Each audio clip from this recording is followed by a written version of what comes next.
കുചേരനെന്നോ ഭാരതീയനെന്നോ പാകിസ്ഥാനിയെന്നോ ബുദ്ധനെന്നോ ജൈനനെന്നോ വ്യത്യാസമില്ലാതെ ഭാവിയുടെ വീണ്ടെടുപ്പിന് ദൈവം തന്ന രക്ഷ ഒരുവൻ മാത്രം, അത് യേശു മാത്രമാണ്.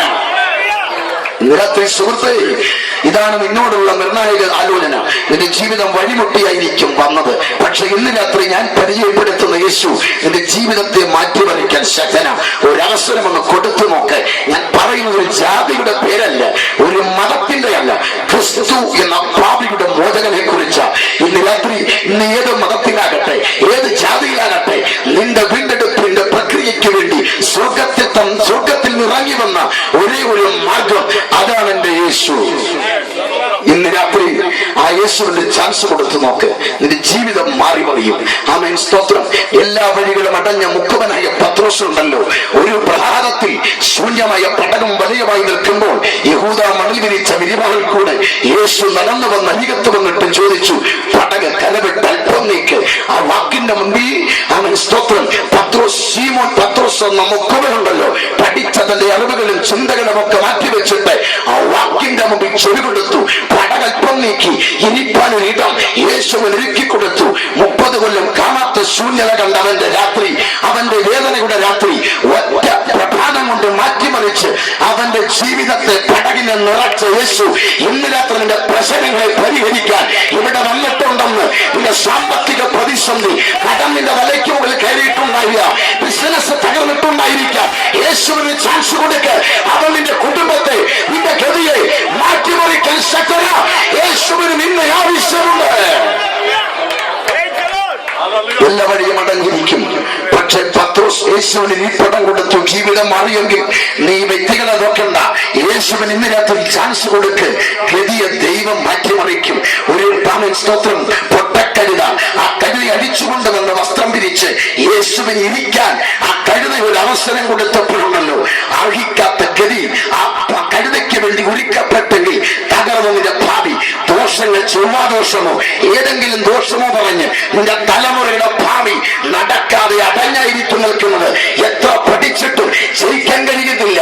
അടഞ്ഞ ഭാവികൾ, അടഞ്ഞ വഴികളും കൊണ്ട് നിരാശപ്പെടുന്ന തലമുറയോട് ഈ രാത്രി തൂതു പറയുക. പടകിൽ കയറിയത് ഒരു കഴുതയുടെ മേൽ വന്നപ്പോൾ പ്രാർത്ഥിച്ചില്ല. കഴുത യേശുവിനെ ചുമക്കാൻ തയ്യാറായപ്പോൾ അതിന്റെ ഭാവിയെ മാറ്റിമറിച്ചെങ്കിൽ ഇന്ന് രാത്രി നിന്റെ ഭാവിയെ മാറ്റിമറിക്കാൻ കഴിവുള്ളവൻ അതാണ് യേശു. ഇന്ന് രാത്രി അവന് നിന്റെ ജീവിതത്തിൽ പ്രവർത്തിക്കാൻ അവസരം കൊടുക്കും. പ്രതീക്ഷയറ്റ് മരണം വേട്ടയാടിയ കുടുംബത്തിനകത്ത് അവൻ സഹോദരിമാരായ മാർത്തയും മറിയും കരഞ്ഞ് വിലപിച്ചിരിക്കുമ്പോൾ അവരുടെ പടിപ്പുട കടന്ന് ഒരുവൻ വരുന്നു. ദൂരെ കണ്ട് യേശുവാണെന്ന് ഓടിച്ചില്ല, കൊണ്ടുവന്ന ഭവനത്തിലേക്ക്. മരിച്ചവൻ എവിടെയെന്ന് ചോദ്യം. കല്ലറ കാട്ടിക്കൊടുത്തു. അവിടെ നിൽക്കാൻ, പ്രവർത്തിക്കാൻ, അവനെ അനുസരിക്കാൻ ആ കുടുംബം തയ്യാറായപ്പോൾ ആ കുടുംബത്തിന്റെ ഗതി മാറിയെങ്കിൽ നിന്റെ കുടുംബത്തിന്റെ അവസ്ഥയെ മാറ്റിമറിക്കാൻ കഴിവുള്ളവൻ ഈ കൺവെൻഷന്റെ 1ാം രാത്രി ഈ ഗ്രൗണ്ടിൽ വന്നിട്ടുണ്ട്. അവൻ നിന്നോട് ഇടപെടുക. ഇനി മറുപടിക്കരുത്.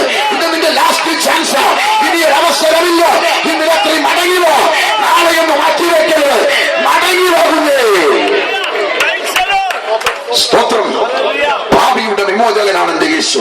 ഇന്ന് രാത്രി ഒരു അവസരം കൊടുത്താൽ ഇന്ന് രാത്രി അവൻ നിന്നെ മാനിക്കാൻ ശക്തനാണ്. കരമുയർത്തി കർത്താവിനെ സ്തുതിക്ക്. 2, യേശു ആര്? സഭയ്ക്ക് മണവാളൻ. ആരാണ് സഭ? സഭ ആരാണെന്ന് എക്ലീഷ്യ എന്ന പദം അർത്ഥമാക്കുന്നു. ഒരു പ്രത്യേക ഉദ്ദേശത്തിന് വേണ്ടി വിളിച്ച് വേർതിരിച്ചവരുടെ കൂട്ടം, അതാണ് സഭ. ഈ സഭ ഏതാ? IPC ആണോ, ചർച്ച് ഓഫ് ഗോഡ് ആണോ, AG ആണോ, കത്തോലിക്കയാണോ, ഓർത്തഡോക്സ് ആണോ, CSI ആണോ, മർത്തോമയാണോ? ഏതാ സഭ? അവിടെ വരുന്നുടനെയാണ് നമ്മുടെ ഇടയിലൊക്കെ ഉള്ള ഭിന്നതകൾ ഉടലെടുക്കുന്നത്. ഇതേതായി സഭ?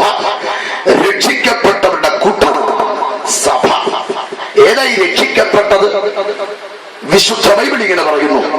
റോമാലേഖനം 10:9 കർത്താവായ യേശു ക്രിസ്തുവിനെ ഹൃദയം കൊണ്ട് വിശ്വസിച്ച് വാഗുകൊണ്ട് ഏറ്റുപറയുന്ന യവനും രക്ഷിക്കപ്പെടും. അപ്പൊ രക്ഷിക്കപ്പെടണമെങ്കിൽ വിശ്വസിക്കണം. ഇന്ന് രാത്രി യേശു രക്ഷകനെന്ന്, യേശു കർത്താവെന്ന്, യേശു ദൈവമെന്ന് വിശ്വസിച്ചാൽ നീ രക്ഷിക്കപ്പെടും. ഇവിടെ വരെ കുഴപ്പമില്ല.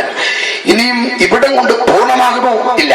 അടുത്ത അടുത്ത വാക്യം വീണ്ടും രക്ഷിക്കപ്പെടണം എന്ന് ബൈബിൾ പറയുന്നത് മർക്കോസ് 16:16 വിശ്വസിക്കുകയും സ്നാനമേൽക്കുകയും ചെയ്യുന്നവൻ രക്ഷിക്കപ്പെടും. ഇവിടെ വരുമ്പോഴാണ് ക്രൈസ്തവരുടെ ഇടയിലെ ഭിന്നമാണ്.